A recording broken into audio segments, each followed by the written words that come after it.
Hello, welcome to my official YouTube channel. And today, it's not just gonna be another shitty vlog that I do, it's a serious Formula 1 video. And today, we're gonna be doing 2025 driver lineups in bad drawings. So I'm basically gonna be drawing everything, like from the drivers to the flipping logos. And at the same time, I'm gonna be giving my predictions to the 2025 driver lineup. So without further ado, let's start at the top, Red Bull. Okay, Red Bull, actually, the logo was actually harder than I thought to draw somehow. I thought it was a lot easier, but it was actually quite challenging, guys. I mean, the less we talk about these, the better. It's already confirmed there's going to be Verstappen and Perez. Let's give them a little doodle. I'm just trying to figure out if that sounds dodgy or not, but... Okay, so here's the first design of Max Verstappen, as you can see on the screen. Is he going to win 2025? Probably, yeah. Don't really have a lot to say. It's just like, for me, he doesn't exist anymore, put it that way. He's just there, isn't it? Second driver for Red Bull in 2025. Perez. Let's see what I can cook this time. Okay, I'll put in the screen the picture of Perez. This is actually probably not the best drawing I've ever done. But yeah, what am I expecting from Perez? I think it's just gonna, worse than Verstappen basically. In the sense that if I forget about Verstappen, Perez is gonna be below that. It's sort of like that meme, you know, it's like the swimming pool where it's like the kid drowning and then there's Perez at the bottom. Perez is that skeleton in the chair at the bottom. Just doing his thing. Also, if you're asking why his neck is so long, more than anything, it's just because, like, I feel like he's always got, like, really good posture. Like, I always see him sitting up like this. That's what I was trying to go with. Okay, next up, Ferrari, my team. Now, I grew up drawing the Ferrari logo since I was, like, 4 years old, so I should be good at this. Okay, here's my Ferrari logo. Obviously, Leclerc and Hamilton. Let's get drawing. Charles Leclerc. Oh, yeah. He's gonna have a very depressing year. Realistically, I've drawn him a little bit depressed in this photo because poor guy, like, even though he won in Monaco, his Formula 1 career up to this point has just been, I don't want to say disappointment because he's had good moments, but I'm convinced not where he'd want it to be. He would have wanted to have won so many more races because realistically, how many races has he won? Not a lot. If you're asking what that monstrosity next to him is, that's meant to be Leo Leclerc, the dog, even though it looks like it's on some sort of illegal substance. And yeah, I mean, hopefully Leclerc can do better this season. I mean, he's going to be with Hamilton. It's going to be sort of like a new beginning for him, like a renaissance, if you will. So hopefully it'll just give him a bit of a kick up the backside. But you know, just something different, and I think that's what he needs. Anyway, Lewis Hamilton, let's get drawing. Okay, Lewis Hamilton, and I'm convinced this picture's going to give kids nightmares. You know, I'm actually looking forward to this. For Ferrari, it's a good thing. You know, getting a big Hollywood-level driver in there. Also, that's red, man, because I had to add some sort of, like, American phrase that he's picked up from God knows where. Also, the artist in question, aka me, went for him like with all his jewelry out because of that one time when he went out with like 5 watches and 12 chains or whatever. That's just cold, and that's what we need in Ferrari. You know, a bit of character, a bit of strength, just something to sort of, you know, say that we are here, we are Ferrari, and we're gonna demolish everyone.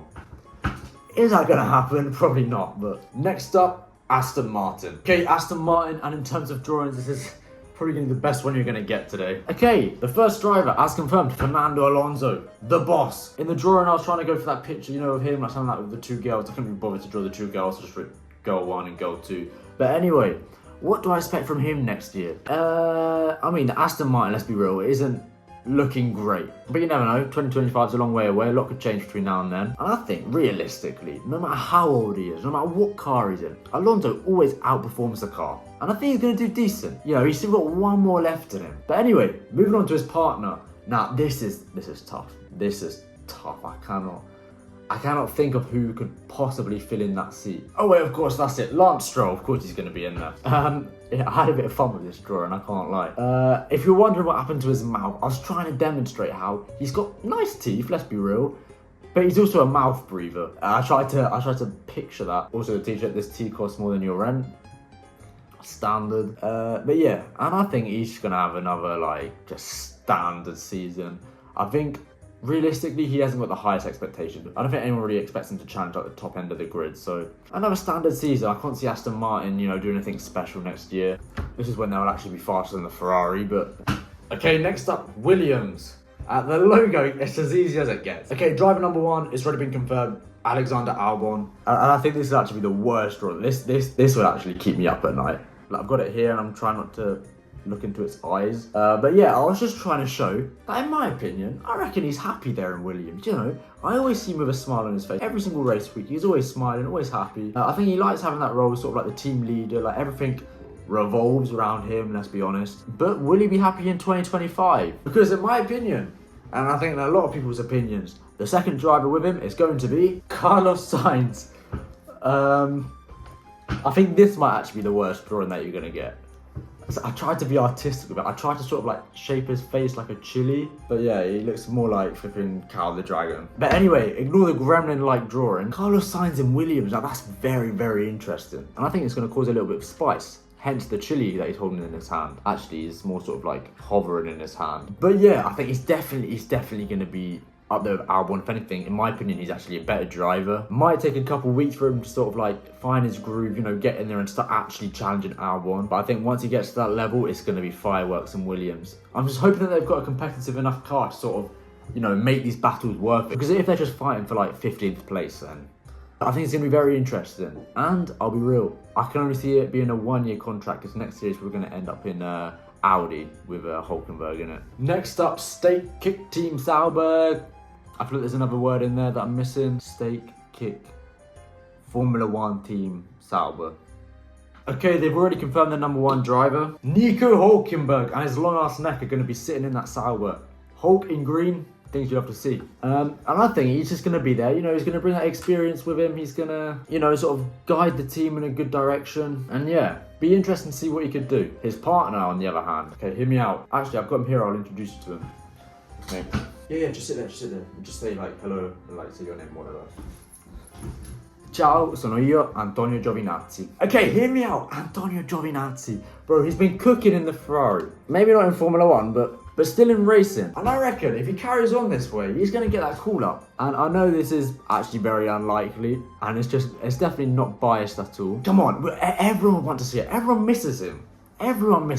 But yeah, I'm not even going to give a serious opinion on that. That's my honest opinion. I want Giovinazzi in that Sauber. Next up, Mercedes, and again, another nice, easy draw and smashed it out the park this time, guys. First driver confirmed, George Russell. Now, I'm sorry, regarding the drawing, the stuff in his eyes is actually meant to be like tears. So I was trying to go for a rendition of him when he scored his first point with Williams and he started crying like this. Like, George, you might have a new haircut. You might be cool now, yeah? You might be like a bit of a ladies' man, put it that way. But to me, you'll always be that sweet little boy that cried when Williams got 1 point. And I don't even mean that in a mean way. But anyway, the holy moly maestro, he's going to be leading the Mercedes next year. Hamilton's out, he's done everything there is to learn from him. And I think he's a solid driver now. Very well-rounded, learn his lessons. And yeah, I'm excited to see what Mercedes are going to bring. If they can bring a decent car, I'm going to be very excited to see what George Russell can do.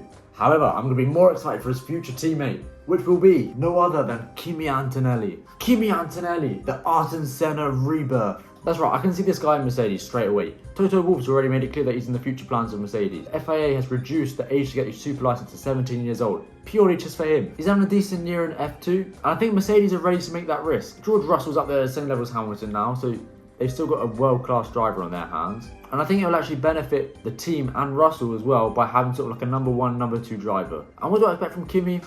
I think naturally he's going to struggle a little bit at the beginning. However, once he learns his lessons, once he gets used to the car, I think he's going to be magic, mate. Okay, moving on to McLaren now. They've already confirmed the next 2 drivers for the 2025 season. Number 1 being Lando Norris. Now, 2024 so far has been very, very good for McLaren. I think they've exceeded everyone's expectations. And I think I know why.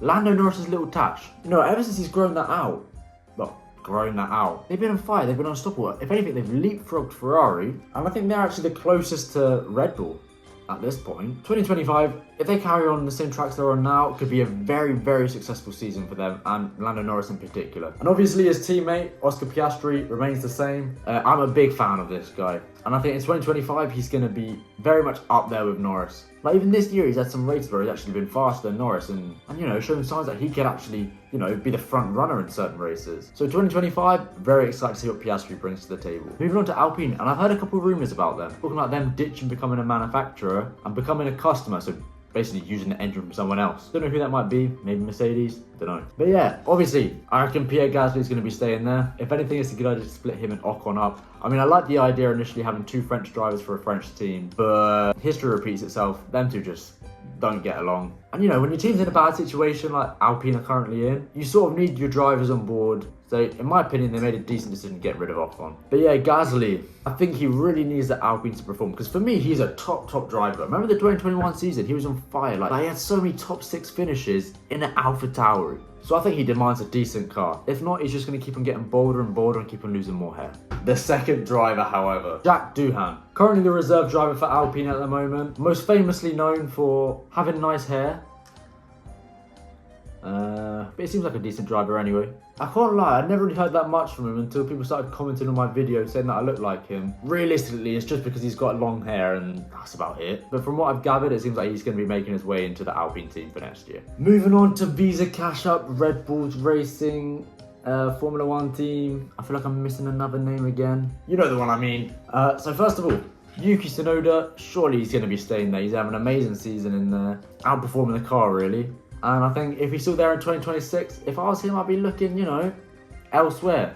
Potentially even for that Red Bull seat. And I can't lie, I never really bought into the Yuki Tsunoda hype. I always thought, yeah, whatever. But this year, you know, he's actually really shown that he's matured a lot as a driver. And, you know, I think 2025 is going to be a very interesting season for him. I think he's going to deliver the goods. In terms of Yuki's partner, I reckon Daniel Ricciardo's getting the boot. It pains me to say it, But don't worry, a lot of people will be upset because they'll miss Daniel Ricciardo's character there. You know, someone always smiling, happy, joking. His replacement is funny, happy, joking.